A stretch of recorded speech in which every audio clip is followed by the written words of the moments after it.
for Quan Chi had led Scorpion to the palace of Shang Tsung. Scorpion entered the palace through a hidden passage. As he made his way through the lower levels, he was discovered by the two Oni he had previously encountered while in the Netherrealm. Shang Tsung had secretly allied with Moloch and Drammen as a backup defense against Quan Chi. The two Oni had been hidden in an underground chamber and were periodically fed mortals to keep them satisfied. Scorpion fought well, but was overpowered by Moloch and Drammen. Although they could not consume the ninja specter, they devised another means for eliminating their foe that would satisfy their cruel nature. The Oni brought Scorpion before the portal to the heavens that Shang Tsung had tapped as a source of limitless souls. They hurled him into the Solnado, and his hellspawn body was ripped apart by the purity of that realm.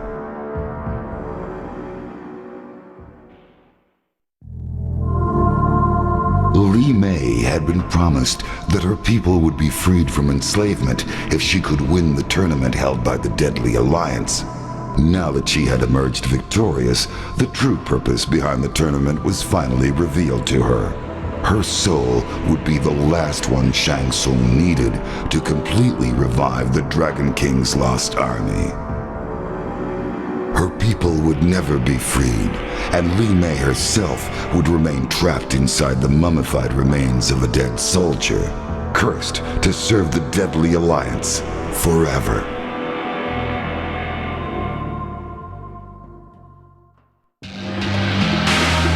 Sent by the sorcerer Shang Tsung, the two Oni known as Drammen and Moloch confronted Quan Chi, enraged that he had tried to leave them stranded in the bowels of the Netherrealm.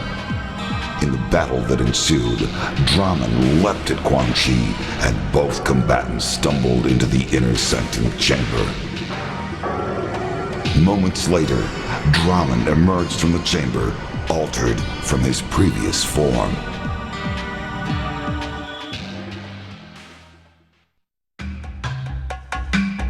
Boraicho looked gruff, but beamed inwardly. With their victory over the Deadly Alliance complete, he and Kung Lao had liberated Outworld from its latest threat. Despite the years that had passed since training his last student, his skills had proven useful once more. He was elated, but it would be inappropriate to express such emotions in front of his newest apprentice. Kung Lao invited his master to return with him to Earthrealm to teach more warriors at the Wuxi Academy. The success of his apprentice gave him renewed confidence in his training skills and, for the first time, a clear purpose in life. Boraicho offered only token resistance. He accepted the offer because the defenders of Earthrealm could certainly use his help, but more importantly, because Earthrealm's rice wine put Outworld's liquor to shame.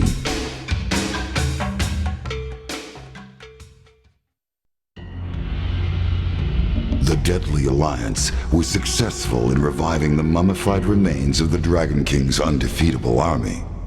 It would appear that nothing could stand in the way of Shang Tsung and Quan Chi as they began their domination of the realms. Unfortunately for Shang Tsung, however, Quan Chi had no further need for the partnership. Once Shang Tsung had finally revived the last of the mummified warriors, Quan Chi closed the portal to the heavens and effectively shut off Shang Tsung's endless supply of souls. Quan Chi then instructed Kano to assassinate Shang Tsung in a surprise weapon attack. With their captor cut wide open, the thousands of souls Shang Tsung had consumed in the past spewed forth and swirled around the room. Quan Chi came to the realization that if Kano could so easily turn on Shang Tsung, he could also turn on Quan Chi himself. Quan Chi used his sorcery to drain the life from Kano and left his body where it fell. Immediately, one of the lingering souls shot into Kano's body. To Quan Chi's surprise, the man standing before him was no longer the black dragon thug known as Kano. Kano's body now contained the soul of the Shaolin monk, Liu Kang.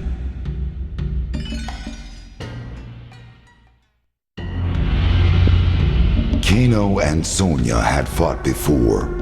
Although Kano was humiliated by his defeat at her hands so many years ago, this time the outcome would be different. Kano had stolen Quan Chi's amulet at the request of Shang Tsung. With the amulet in his possession, Kano came to the realization that he was now in total control of the revived undefeatable army. Rather than hand the amulet and the army over to Shang Tsung, Kano kept them for himself and used the army to ambush Soniya, ending their long rivalry once and for all.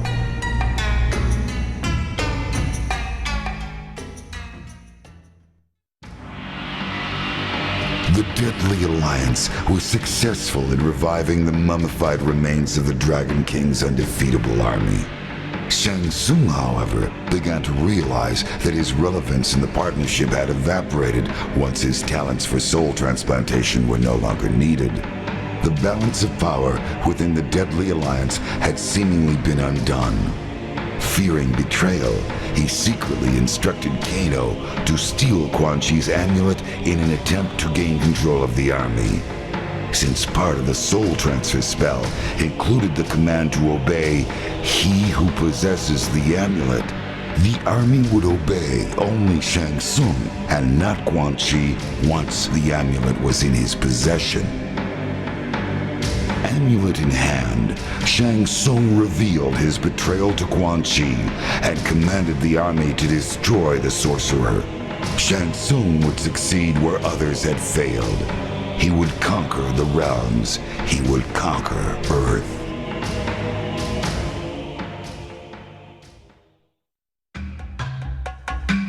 For many years, Mavado's Red Dragon clan had been secretly engineering the destruction of their rivals, the Black Dragon.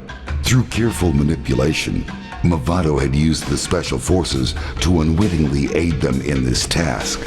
In return for eliminating Kiinchi for the Deadly Alliance, Mavado was finally granted his battle with the last known member of the Black Dragon, Kano. After a long, brutal fight, Mavado emerged victorious, and all traces of the Black Dragon had been erased. Impressed with the fighting skill and discipline of Mavado, as well as other members of his clan, Quan Chi realized the potential the Red Dragon held for staging the eventual invasion of Earthrealm. In return for their continued assistance, he offered crucial information about a new threat to Mavado's Red Dragon clan, the Lin Kuei.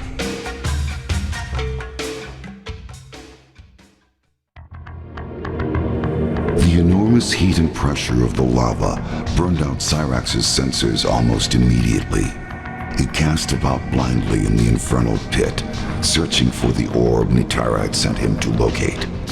Sairak's found it resting upon a small submerged pedestal beneath the molten depths. As soon as he clambered to the surface, she demanded he hand over the orb. Nitara had promised to return Sairak's to Earthrealm once the orb had been retrieved. Taking her necklace in hand, she uttered a mystical incantation. A swirling portal opened around Sairak's had he only had time for a solemn bow before he was swept into the gateway.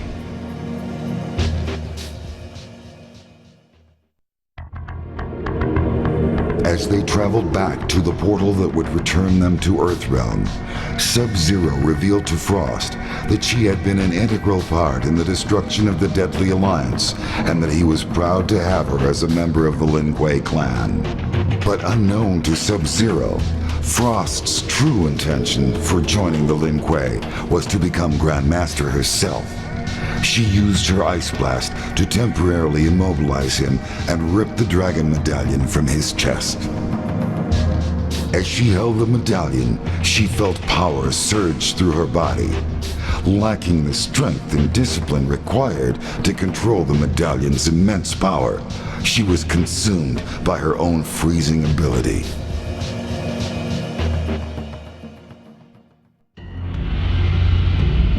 Su Hao reported to his superior, Mafado, and informed him of his success in destroying the Special Forces Outer World Investigation Agency. Mafado then informed Su Hao of his next objective.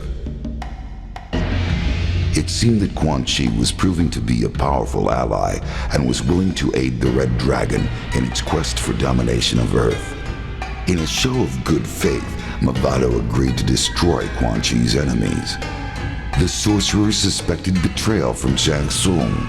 There was evidence that Shang Tsung had allied with the two Oni, known as Moloch and Dراهمن. Su Hao's new orders were to eliminate the sorcerer Shang Tsung before the Oni eliminated Quan Chi.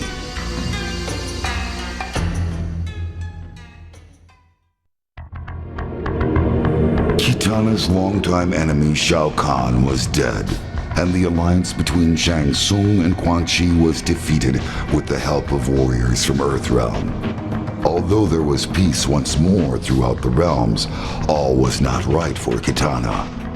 Saddened by the death of Goro, she attended a ceremony in the Kuotan Palace to honor her fallen friend and ally. Following Shokan tradition, Prince Goro's body was lowered into the molten rock contained within the throne room itself. As Keytana said goodbye to her wartime ally, she also held a moment of silence for Liu Kang, and secretly wished he had joined her in Edenia so many years ago.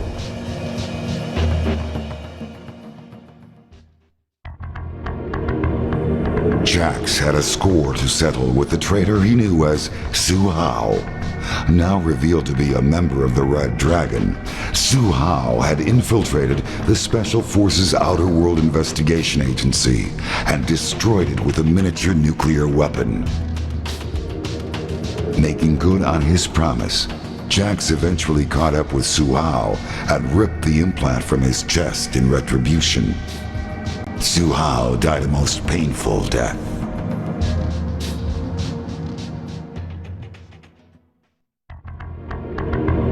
Despite the strong sulfurous stench that filled the chamber, Riptile could smell that Nitara and Sairax had been there recently. There was no sign of them now, except for some scattered glass shards and a residual trace of strong magical energies. His revenge would have to wait. Suddenly, an expectant hush filled the chamber as energy cascaded around what appeared to be a dragon embryo. The tiny dragon stretched, and the egg cracked. A beam of energy ripped out from inside and lanced into Riptile. His world was filled with a roaring power as his squamous body was twisted and transformed. The ancient prophecy had been fulfilled. The Dragon King had returned.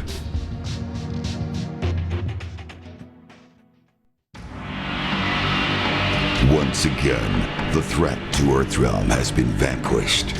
The deadly alliance is no more. What dangers lie in the future I can no longer foresee. Perhaps the Dragon King will in fact return. Perhaps the depths of the Netherrealm will spew forth a legion of Oni. Even the vampire people pose a threat to peace now that Outworld is in chaos. But one thing is certain. Earthrealm must be protected. I have abandoned my status as Elder God to aid these mortals and act defiant of the heavens. I will instead remain here on Earth as God of Thunder.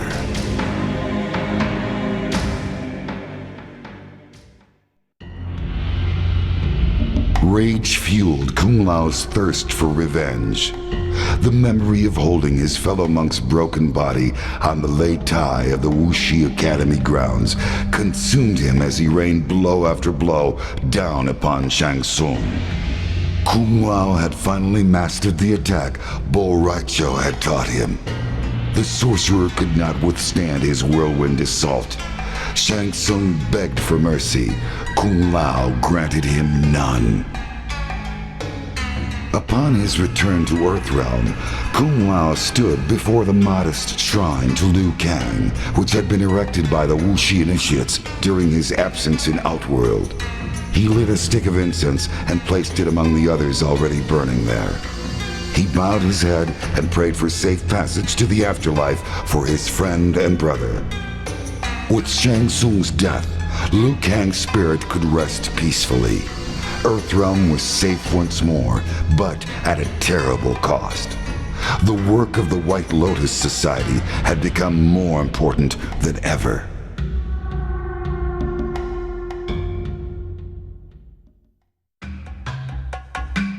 Upset by the way his adventures had been portrayed in the past, Johnny Cage found a loophole in his contract and left MCM Studios during the production of Mortal Kombat: The Death of Johnny Cage. He then used his own money to fund the production of his next movie, which is rumored to be the true story of his latest adventures in Outworld.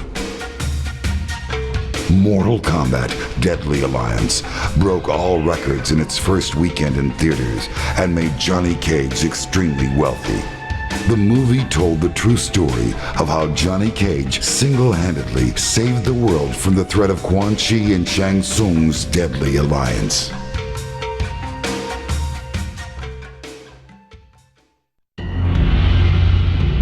Having been enslaved through sorcery to guard the molten incubation chamber, Blayze was finally freed once the dragon egg had hatched. He then resumed the quest he had undertaken before being subdued by his captors.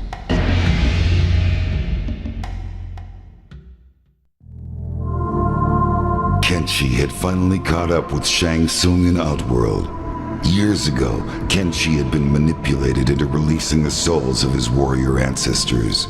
Shang Tsung had consumed those souls and left Keenchi to die in the tomb. The ordeal left Keenchi blinded, but the sword of his ancestors led him out of the depths. To redeem himself, Keenchi had vowed to free his ancestors from their captor. He cut Shang Tsung down with his ancestral sword, and a blast of souls was instantly released. The spirits of the warrior kings re-entered the sword as Keenchi held it above his head. His duty fulfilled, he could now return to Earthrealm.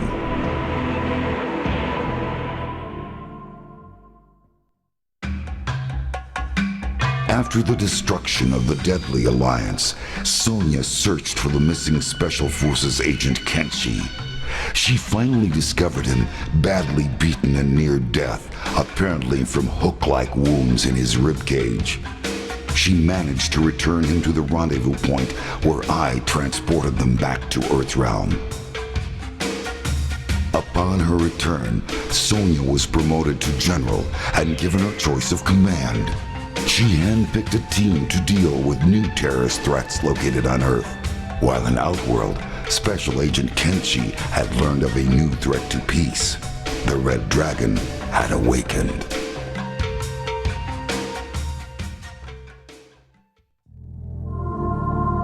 After what seemed like an eternity, Sairak's finally emerged from the lava, holding the orb that had bound Nitara's realm to Outworld for ages. At last, it was within her grasp. She would be able to free her people from Shao Kahn's imprisonment. Fulfilling her end of the bargain, she sent Sairak's back to his Earthrealm home in exchange for the orb. Nitara stared into the orb. It seethed with the power trapped within. She raised it above her head and then smashed it to the floor. It shattered with an inhuman, soul-rending howl. Its horrible energy exploded away and tore her consciousness from her. She awoke later for the first time on her native soil.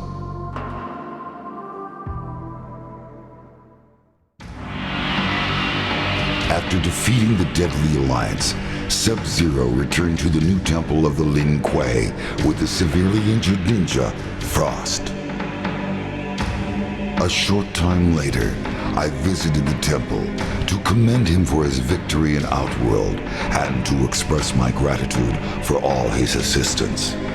With Sub-Zero now the Grand Master of the Lin Kuei, Earthrealm will be well protected.